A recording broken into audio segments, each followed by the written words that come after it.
All right, welcome to The Explainer. Today, we are diving into a topic that's so fundamental to who we are, but let's be honest, one we're often really bad at talking about: our sex lives. And our guide on this journey is Dr. Linney, a psychologist and sexologist who is on a mission to show that talking openly about sex isn't just okay, it's absolutely essential. So let's just start with the big question Dr. Linney always asks. Why is this topic still so taboo? You know, we all kind of walk around assuming that everyone else is having this perfect, mind-blowing sex life. And that creates this culture of silence where nobody wants to admit they're having problems. But that silence, that's where the trouble really starts. And that's exactly where we're going to begin, in this first section. The silent struggle. Because the reality is, a lot of us are struggling, and feeling like we have to do it all alone just makes everything so much worse. So, what are the biggest issues that people actually bring to Dr. Linney? Well, she lays it out like a podium. Taking the gold medal, the number one reason people seek help is the absence of orgasm during sex. The silver medal goes to relationship issues, things like mismatched desire or frequency. And in third place, we have what's known in Italy as coppie bianche, or sexless couples. People who might not have had any sexual contact for months or even years. But this quote, this really gets to the heart of it. It's the feeling behind all those statistics. Dr. Linney says she started speaking out because she saw countless people carrying this huge burden, truly believing they were the only ones. Whether it's trouble with orgasm or pain or faking it, people think they're uniquely broken. And here's the most important takeaway. You're not. These problems are incredibly common. So if it's not you, then what is it? Well, Dr. Linney argues the real root of the problem is a whole world of false beliefs about sexuality. You know, these are ideas we just soak up from movies, from awkward conversations, or just from trying to figure things out when we were kids. And they end up giving us this totally warped map of what sex is supposed to be. Which brings us right to our second section, the great sex misunderstanding. It's time to take some of those myths and just tear them down one by one. Okay, this is probably the biggest, most damaging false belief out there. We're taught that penetrative sex is the main event. It's the goal line. It's the very definition of having sex. But Dr. Linney is crystal clear. This is a huge mistake. All intimate touch is sex. A kiss, a caress, just exploring each other's bodies. That's all part of the sexual experience.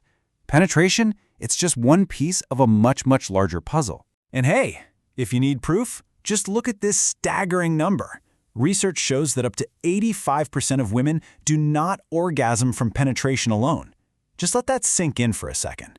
If we define sex by an act that doesn't lead to climax for the vast majority of women, we're basically setting ourselves up for failure and disappointment from the very start.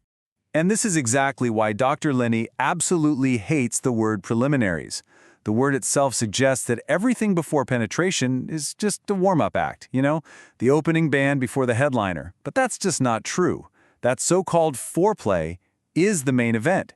It's where the real connection happens, where arousal is built. And for so many people, it's where the orgasm happens too. So what happens when all these myths lead to dissatisfaction? Well, a lot of people, overwhelmingly women, do this. They fake it. We tell ourselves it's the polite thing to do, or it's just a way to end things if it's not working.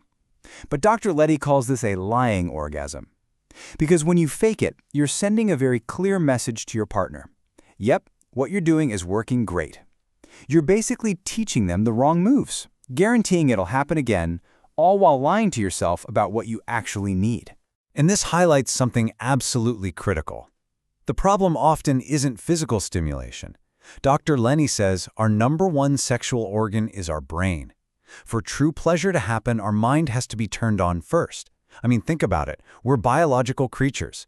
Every single cell in our body knows when we're stressed or anxious or distracted. You can't just expect your body to show up to the party if your mind is still at the office. Real arousal starts in the brain. Okay, that's enough about the problems. Let's pivot to the solutions, which is what this is all about. This brings us to Section 3. Your Pleasure Toolkit. This is packed with practical, actionable advice straight from Dr. Linney. The foundation of everything is self-knowledge. And Dr. Linney says masturbation is a fundamental, non-negotiable tool for this. It's not just about pleasure, it's about self-esteem. Knowing that you can bring yourself pleasure is incredibly powerful. She even calls it a form of active meditation, where you're completely focused and present in your body. And, so importantly, don't stop just because you're in a relationship. Your partner isn't a mind reader. If you've spent time figuring out what works for you, why would you expect someone else to guess correctly on the first try? So how do you actually share that information? Talking about sex can feel terrifying. So here is Dr. Laney's simple, brilliant 3-step guide. First, do it in a non-sexual context. Seriously, don't do it right before or after sex when everyone's vulnerable. Talk about it over pizza. Second, approach it with curiosity, not criticism. And third, instead of making a list of complaints, just ask your partner this one simple, open-ended question. How do you experience pleasure? It turns it into a shared exploration, not an accusation. What's another powerful tool in the toolkit? Sex toys. Dr. Lenny is a huge proponent of them, but not as a replacement for a person. She sees them as educational tools. For yourself, they can help you map out what feels good. And for a couple, they are not a threat to anyone's ego. They're just another instrument to bring into your shared experience. It's about adding to the pleasure, not taking away from the connection. Okay, Dr. Laney also has some very practical and often surprising tips on intimate care. First, remember the vagina. That's the internal canal. It's self-cleaning. You really don't need to overdo it with internal washes. For the external part, the vulva, use a gentle cleanser with an acidic pH. Next up, moisturize. Yep, just like the skin on your face, the skin of the vulva can benefit from hydration. And finally, a very direct tip from Dr. Laney, saliva is not a lubricant. It dries out quickly, it's not designed for that, so just use something that is. And all of this, all these tools, all this myth-busting, it really leads us to our final section, which is a call to action to start a new conversation, both with our partners and maybe, more importantly, with ourselves. This might be the single most empowering message from all of Dr. Laney's work. If you feel discomfort, if you feel pain, if you feel dissatisfied, listen to that feeling. Your body is not wrong. It's giving you incredibly important information. Don't ever tolerate situations, whether it's physical pain or just emotional discomfort, that make you feel bad. You deserve to feel good. So we'll leave you with this final thought. We spend so much time and energy looking for some magic technique or blaming our bodies when things don't feel right. But what if the secret isn't in a Kama Sutra manual? What if a more fulfilling, pleasurable, and connected sex life doesn't start in the bedroom at all, but starts with a single, honest, and curious conversation? Thanks for watching The Explainer.